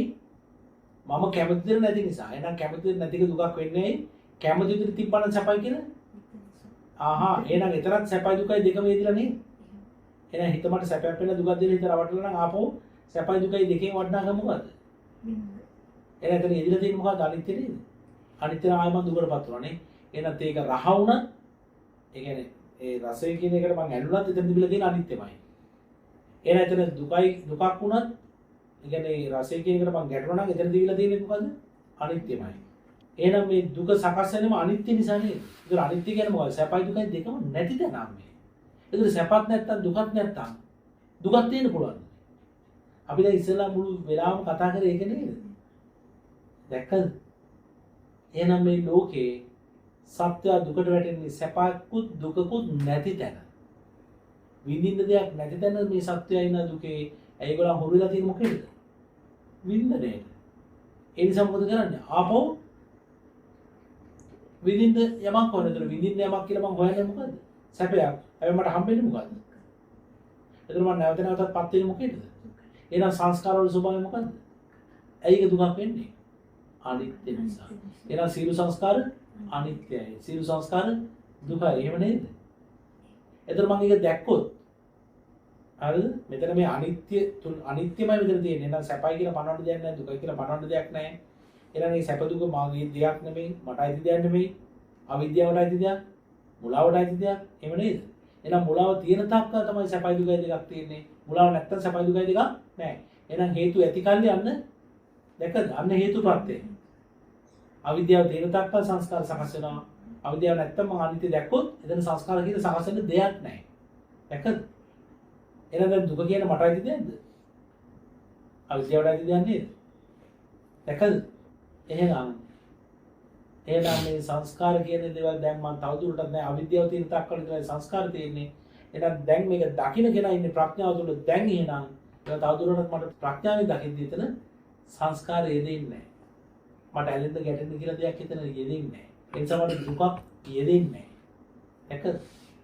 එනක ධර්මතාවය. ඉස්සල්ලා සංස්කාරයක් අවිද්‍යාව තියෙන තාක් කල් අවිද්‍යාව යෙදෙන්නේ නැති දැන විද්‍යාව තුළ ඒක ධර්මතාවයක්. ධර්මතාවයේ ස්වභාවය මොකද්ද? අනාත්මයි. දැකද? එහෙනම් සබ්බේ සංඛාර අනිත්‍ය, සබ්බේ සංඛාර දුක්ඛ, සබ්බේ ධම්මා අනාත්තා. සබ්බේ ධම්මා අනාත්තෙන් කඩද? විද්‍යාව තුළ ඉන්න කෙනා. කලින් සංස්කාරයක් කියලා තිබිච්ච දේ දැන් යාට ධර්මතාවය. එහෙනම් මේක රස කියලා දැනුණොත් ඒක ධර්මතාවයක්. මේක දුකයි කියලා දැනුණොත් ඒක ධර්මතාවයක් නේ. දැක්කද? එහෙනම් මෙතන ඒ සංඥාව කොහෙත් මෙයාට සංස්කාර බවට පත් වෙන්නේ නැහැ. මෙයා සැපයි දුකයි දෙකම හැම වෙලාවෙම පවතින බිඳුව කියන අවස්ථාවේ නුවණින් දැකලා තියෙනවා. දැක්කද? එහෙනම් දැන් මම ඔක ධාතු සංඥාව වහන්න ඕනේද? එහෙනම් මම ඒක මොකද කරේ? විනිවිද කිය ප්‍රඥාවෙන් දැක්කන්නේ ඒක තුලම. යථා පඤ්ඤාය පස්සති. යථා පඤ්ඤාය පස්සති. අතනිබ්බින්දති දුක්ඛේ සමග්ගෝ විසුද්ධිය. නේද? සබ්බේ සංඛාරා අනිත්‍ය යන සියලු සංස්කාර අනිත්‍ය නැති තමගේ ප්‍රඥාවෙන් දැක්කොත් එතරම්ම විසුද්ධි මාර්ගය ආරම්භ වෙන්නේ. නිවන ආරම්භ වෙන්නේ. එයා දුකෙන් නිදහස් වෙනවා. සබ්බේ සංඛාර දුක්ඛ යථා පඤ්ඤාය පස්සති අතනිබ්බින්ද දුක්ඛේ සමග්ගෝ විසුද්ධිය. ඔය දෙක දැක්කේ සබ්බේ සංඛාරා සබ්බේ ධම්මා අනාත්තාපි යථා පඤ්ඤාය පස්සති අතනිබ්බින්ද දුක්ඛේ සමග්ගෝ විසුද්ධිය. ඕක දකින්න කියන්නේ සම්මාදිට්ඨිය නේ. උතරයි දකින්නේ. සකයක් තියෙනවද ඒ කියන්නේ? වන්සේ දෙතන සාගතයන් ඉන්න හොර දාන දෙනවා. ඒවට දැන් තේරුණානේ දැන්. ඒකයි වැදගත් වෙන්නේ. මගේ දේශනා අහන්න ඕනේ නැහැ. දැන් මේ කීප දේ තේරුණානේ මේ අන්තිමට මම්මට කතා කරපොත් අර තේ කෝප්පය අනිත් ඕක හැම වෙලාවෙම හිත ඉන්න. ආයේ දේශනා අහන්න එපා. කනවත පීඩම් ඕනේ. ඕක ප්‍රැක්ටිස් කරන්න. ඒක සිද්ධ වෙන දේ සිද්ධ වෙනවා. අපේ ස්වාමීන් වහන්සේ එතන තමයි සමහර වෙලාවට දැන් අම්මා ගොඩක් දේශනා අහනවනේ ස්වාමීන් වහන්සේ එක හොඳයි දේශනා අහන එක. නමුත් ස්වාමීන් වහන්සේ අර එතකොට එකට ફોකස් වෙලා හිතන ගතිය අඩුයි අම්මගේ. මම අපි කතා වෙනවානේ. මම මේ පෙන්නන්නේ හිත ඔය ස්වභාවයෙන් ඇප්ලයි වෙන්න. නමුත් අම්මා ගොඩක් වෙලාවට සාදේශනා ටිකේ කියනවා. එහෙම ගොඩක් අහනවා කැමැත්තෙන් ස්වාමීන් වහන්සේ. ඒවා එතකොට නම් අපිට ටිකක් අච්චාරුවක් වෙනව නේද? වගේ මේවත් නෙමෙයි කී જાතිය වහිනවනේ නේද? ඒතර අම්මට තියෙන දැන් කන මත පිටින් නැතුව, ශබ්දය මත පිටින් නැතුව, සෝත විඥානය තුළ පිටින් නැතුව, කන ස්පර්ශය මත පිටින් නැතුව, වේදනාව තුළ පිටින් නැතුව, හරිද? මෙන්න මේ මම මේ කියපු කතාව විතරක් හිතේ තියෙන්නේ. පැහැදිලිද? ඒකට ධර්මයේ නාමයෙන්වත් අපි එතකොට ආස්වාදයක් හොයන්නේ නැහැ බණ අහලා. එතකොට අම්මා ධර්මයේ තුලට පැමිණිලා ධර්මය අවබෝධ කරලා ඒ සතුට වෙනවා. හරිද? ඒකයි වෙන්න ඕනේ. දැන් ගන්න. ඒකදී අපිට වෙලා නැහැ. දැන් මහේශාක්‍ය දිව්‍යංගනාවක් වගේ. වයස කීයද? මේ ගැන 80ක් නේ. ඒ අවුරුදු 80ක මහැල්ලා කොච්චර ලස්සනට ඉන්නවා කියන්නේ ආශ්චර්යයක්. ප්‍රාතිහාර්යයක්. හොඳද? නෑ සන්දේ. ගොඩ පුතේ ඔහොම ඉන්න වෙන්නේ නැහැ. හැක්කලා දැනටත් නිකන් බලන්නකෝ. නේද? නමුත් අම්මා බලන්නකෝ. මට නම් පේන්නේ දිව්‍යංගනාවක්මයි. තුසිත දිව්‍ය ලෝකෙම නැහැ. මේ ධර්මය අවබෝධ කරලා පිරිනවම් පාන්නම ආපු කෙනෙක් ආවා. ඉදාසරයන්ද. හොඳද? හරිද? තුසිත දෙවියන් අතරට යන්න නෙමෙයි ඈ. ඔව්. අපේ ආශිර්වාද සත පහකට වැඩක් නැහැ. මේ හිත ගලප ගත්තොත් එහෙනම් බුදුරජාණන් වහන්සේ මුළු ලෝකෙටම ආශිර්වාද කරනවා. නමුත් එහෙම ලෝකෙටම භාගතුන්ගේ ආශිර්වාද කරා අපේ නිරේට යනවනේ. ඉන්සන් ලෝක වලට යනවනේ. එහෙනම් ආශිර්වාදේ මුකුත් වෙන්නේ. තමන් මේ ධර්මයේ ගලප ගැනීමෙන් තමන්ව දූපතක් කරගත්තොත් විතරයි රැකවරණයක්. හරිද? ආශිර්වාද නම් හිතන්න ඕනේ. ආශිර්වාද තියෙන්නේ යෝගීන්ගේ ඉන්දියාවේ සාදුලා. ඒගොල්ලෝ ආශිර්වාද කරනවා. කෝවිල වල ආශිර්වාද පූජාවල් දෙනවා. දේවාල වල ආශිර්වාද පූජාවක් දෙනවා. බුද්ධ ශාසනයේ ආශිර්වාද නෑ අම්මේ. බ්ලෙසින්ග්ස් නෑ. හරිද? මූලකින්වත් සරණක් වන්න බෑ. මේක ගලප ගන්න. හරිද? ආශිර්වාද කතා නෑ මේ ශාසනයේ. අම්මා හිත ගලපගත්තේ නැත්නම් අම්මා හිතමත් පිටුවොත් අම්මා ඉන්නේ දුක තුල ඉන්න කෙනා සතර පායන හැම වෙලාවෙම විරුක්තයි. අම්මා හිත අවබෝධ කරගත්තොත් අම්මා ඉන්නේ ප්‍රඥාව තුල ඉන්න කෙනා කොයි වෙලාවෙත් පිටනම් පාන. යන්නේ ඉවරට විරුක්තයි. හරිද? දැන් මම මේ වෙලාවට අතන යන්න ඕනේ මෙතන පූජාවක් තියනවා නේ. ඒක මොකෝ නැති ඉන්නේ නැද්ද? හැමෝම යන ප්ලෑන් එකක් එක්කද? මොන කලබලයක්ද? ස්වාමීන් වහන්සේ දැන් අර ඉස්සර පොඩ ප්ලෑන් කරලා කරාට දැන් එහෙම අර මේ එහෙම ලොකුට හිතෙන්නේ නැත්තේ අර කම්මැලිකමටද නැත්තම් මේ කොහොමද කියලා නේද? ඉතින් මෙහෙමයි දැන් මට කියන්න බෑනේ මට හිත දැකලා මට හිත දැකීමේ හැකියාවක් නැහැ ඥානයක් නැහැ. හරිද? ඒතර මා පුතාගේ කම්මැලිකමටද නැත්තම් හිත වැඩිලාද කියලා මම කොහොමද කියන්නේ? නේද? හරි අමාරුද තමයි අපිට දාන්න. එතන හරි අමාරුයි නේ තේරුම් ගන්න. කම්මැලිකම තියෙන නම් ප්‍රමුදිතභාවය නෑනේ.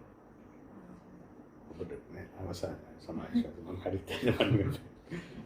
කම්මැලිකමත් එක්ක තියෙන හරි නිකන් අර ඉදිමත් මෙහෙසකාරී එකක් නේද? ලෙතාජික් නේ. ලෙතාජික් මෙතන ප්‍රමුදිතභාවයත් එක්ක ප්‍රීති ඒ වගේ එතනකදී ඉතින් කම්මැලිභාවය වෙන්න විදියක් නෑ නේද?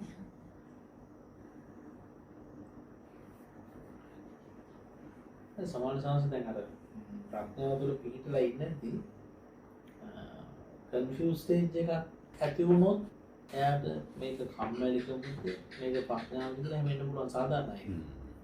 ඒක අර හැම වෙලාවෙම පාමුච්චේ සපෝට් එකක් නැහැ. ඒක සමාධිය නැසරු කරන්නේ. ඒකයි. අතර ප්‍රඥාව තුළ ඉන්නදී විතර්කයක් හැටියට ඉපදුනොත් මිසක් නැත්තම් ප්‍රඥාව තුළ ලෑන්ඩ් කරලා ඉන්න කෙනාට කම්මැලිකම උපදින්නේ නැහැ. හැබැයි එයාට විතර්කයක් ඉපදුනොත් මේක කම්මැලිකමද ප්‍රඥාවද කියලා එතන ඇති වෙනවා අර කන්ෆියුෂන් එක. අන්න ඒක නීවරණයක් වෙනවා. ඔව් මම නම් කියන්නේ උතෙන්ද යන්න එපා. whatever it is ඒක ගැන හිතන්න යන්න එපා. මේක ඇනලයිස් කරන්න යන්න එපා. මේක කම්මැලිකමද මේක ප්‍රඥාවද කියලා එහෙම හොයන්න යන්න එපා. ස්ට්‍රෙස් කියලා එකක් නේ. ස්ට්‍රෙස් වෙනවා වගේ නේ හිතන්නේ. එහෙම හිතන්න ගැනීම තුළ මේ ඒක ස්ට්‍රෙස් එකක් තමයි විතර්කයක් නේ. ඒක විතර්කේ උපදින අනිත්‍ය තුල හිතුවින්දනේ. නැත්තම් ඒ කියන්නේ අපි ඒක දැනගන්න එක සැපක් නේ. ඒතරෝ ඉඳලා දින් දුකේ. තුල ඒකයි දකින්න ඕනේ. ඒක හරිය සුන්දර තැනක් කර තමයි අපි සංසාරේ කියන්නේ. අපිට සිතුවිල්ලක් වචනයක් ක්‍රියාවක් එන්නෙම අපි අනිත්‍ය දුක තුල හිටවිලා. ඔන්න ඕක හැමතිස්සෙම ඕක තමයි ෆවුන්ඩේෂන් එක වෙන්නේ. සිතුවිල්ලක් වචනයක් ක්‍රියාවක් එන්නෙම අනිත්‍ය කියන දුක තුල හිටපු හින්දා ආස්වාදයක් වෙනුවෙන්මයි. අන්න එතන ඔබ අනිත්‍ය කියලා දැක්කොත් අතෙන්ට යන්න අවශ්‍යතාවයක් වෙන්නේ නැහැ. ඇතුළේ විතරක් අදාන්නේ නැහැ. එතකොට ඔබ එතන ඉන්නවා. ඒක හරි සුන්දර තැනක් ඒක. අනිත්‍ය දකින්න දැන් අපි නිකන් ඉදිරියේ සමහරවිට අපි කොකුල් නියම ටක් ගාලා එනවා මොකද මේ කරන්නේ දැන් මේ මම අනිත්‍ය තුල දුක තුල ඉන්න තාක්කල් තමයි මට මේක වෙන්නේ. දැන් මම දන්නේ නැහැ. ඒක වෙනවා. ඒක ටක් ගාලා දැක්කම මේක නතර වෙනවා. අනිත්‍ය තුල හිතේ කියලා දැකිදම මේක නතර වෙනවා. ඒක නතර කළා මම දැන් කරනවා නෙමෙයි. නමුත් ඒක හේතුව දැකපුවම ඵලයට පැවැත්මක් නැති වෙනවා. එතන තමයි අර ආර්ය තෘෂ්ණි භූතභාවය කියන තැනට යවෙන්නේ.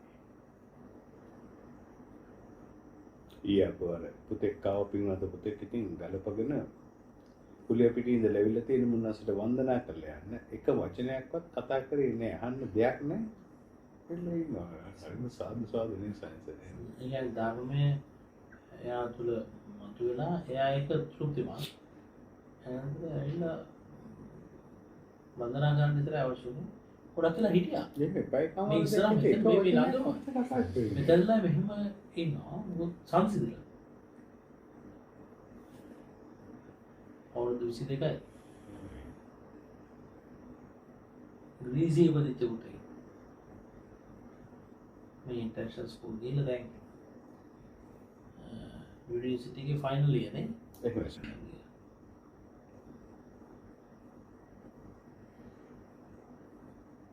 අනිත්‍ය දැකලා තියෙනවා. අනිත්‍ය. ඒකත් එක්ක දුස්දාන සියල්ල රෝඩ් එකේ ඉන්නේ සංස්කාර නැති පුරුණ මහ ශක්ති භාවයත් එක්ක පට ගාසේන වචන පොඩක් දන්නේ නැහැ. ඒ හරි පියෝ.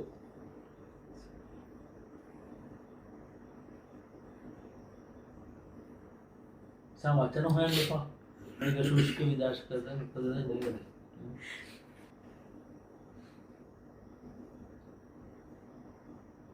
මට කඩේට ගිහලා සීනි නම් ගන්න ඕනේ, සීනි 500ක් නම් ගන්න ඕනේ. අලවල ගණන් අහන්න ඕනේ නැහැ නේ නේද? අල මට අදාළ නැහැ. මට අදාළ වෙන සීනි නේද? අල අවශ්‍ය උනාට අලගේ ගිහලා ගණන් අහනවා මිස සීනි වල ගණන් අහන්නේ නැහැ. මට අදාළ නැති දේවල් ගැන හිතන්නේ මේ මොකටද ඕවා? ලෝකේ ප්‍රශ්න වලට මම උත්තර දෙන්න ඕනේ නේද? එහෙම හිතන්නේ. ඒතර හිත කියනවා වහපන් අර ප්‍රශ්නේ මේ ප්‍රශ්නේ. දැන් හරි මම ඒක අහුවොත් ඔබ මොකද මට කියන්නේ? ඊට මට නිවන් දෙනවද කියලා හිතෙන් ආපහු ප්‍රශ්න කරා. ඒක පොඩ්ඩක් මොන පැත්තකට ඉඳලා මොකද විතරකමයි සසර පුරාට දුන්නේ කියලා හිතට ගහලා දාන්න.